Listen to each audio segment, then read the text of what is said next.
Bodie had the kind of intelligence that makes people think he should have climbed higher. He was sharp, he could read people, he understood danger before other people did, and he had that rare street quality where he did not need a lecture twice. But The Wire is cruel about that exact kind of intelligence, because the show keeps proving that being smart on the corner is very different from having a path off the corner. Bodie had wits, yes. What he did not have was leverage.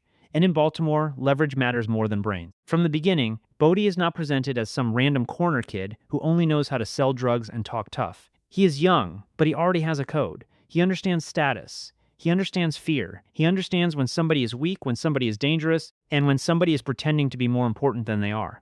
He pushes back against D'Angelo because he sees D'Angelo as soft. He respects Avon's name because Avon's name has weight. He does not respect weakness, and in the world he lives in, that almost counts as common sense. That is part of why he stands out. Bodie is not stupid enough to believe the game is fair. He knows the corner is violent. He knows people die. He knows orders come from above, and people below have to carry them out. But knowing the rules of a cage does not mean you know how to leave it. Bodie understands the game the way a prisoner understands the daily schedule. He can survive inside it. He can move better than most inside it. But he is still inside it. The chess scene with D'Angelo lays out Bodie's whole life before Bodie even understands it. The pawns move forward, they get sacrificed, and if they somehow make it all the way across the board, they can become something else. Bodie hears that and immediately wants to know about the possibility. That is the part that matters. He is not completely hopeless. He does have imagination. He does want to believe there is a way for someone like him to become more. But D'Angelo's answer already exposes the joke.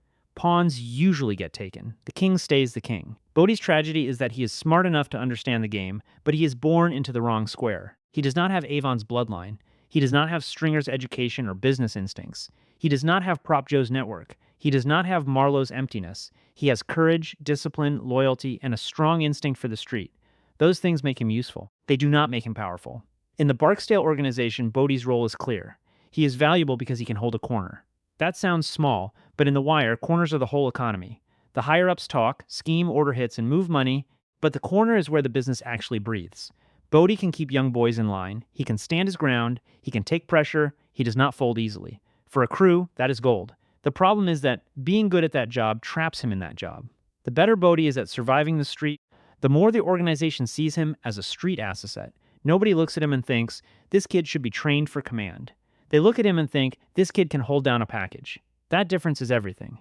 The Wire shows how people are shaped by the jobs they are given. Bodie is given the corner over and over again, so the corner becomes his entire identity. His loyalty also keeps him from moving higher.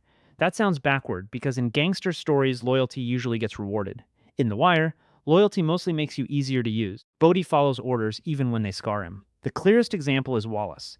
Bodie and Poot killing Wallace is one of the ugliest moments in the show because it is not carried out by monsters. It is carried out by boys who are being forced to prove they belong to a world that has already damaged them. Bodie does it because the order comes down, because Wallace is seen as a threat, and because refusing would put Bodie himself in danger. But after that, something in Bodie is fixed in place. He has crossed a line for the organization. Once he does that, the organization owns him in a deeper way. He cannot pretend he is just selling vials anymore. He has helped enforce the rules with blood. That should make him more important, but it mostly makes him more trapped. He becomes the kind of soldier who has done too much to walk away and too little to rule. That middle position is brutal.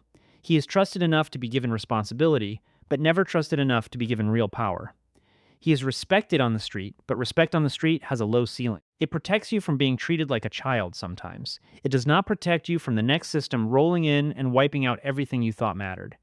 Bodie's intelligence is also very specific. He is street smart, not strategic in the larger sense. That is not an insult. Street smart means he can read a threat quickly. He can tell when a corner is hot. He can sense disrespect. He can survive a police sweep, a rival crew, a weak boss, a nervous runner. But the people who rise higher in The Wire usually understand structures beyond the block. Stringer understands economics, even when his ego makes him overestimate himself. Prop Joe understands diplomacy. Marlowe understands terror as a political tool. Avon understands reputation and territory at a king level. Bodie understands the corner. That limitation matters because the street is changing around him. Bodie comes from the Barksdale world, where there are still rules, or at least the memory of rules. Sunday truces, territory, reputation, chains of command, soldiers, bosses, consequences. That world is violent and hypocritical, but it has a shape. Bodie can function inside that shape. He knows how to be loyal to it.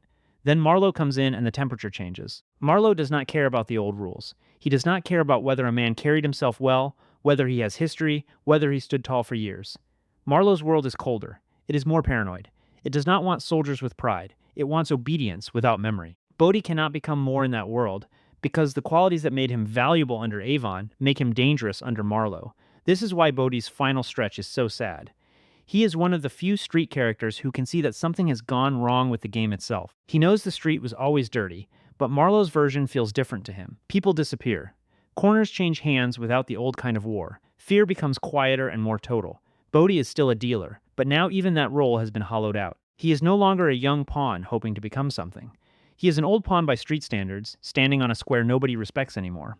His conversation with McNulty shows how much Bodhi has matured, and also how little that maturity can save him. He is tired, he is angry, he feels used. He understands that he has spent his life serving men who would never bleed for him the way he bled for them. That realization is real intelligence. It is not academic intelligence, and it is not business intelligence, but it is moral intelligence. He finally sees himself inside the machine. The tragedy is that he sees it too late.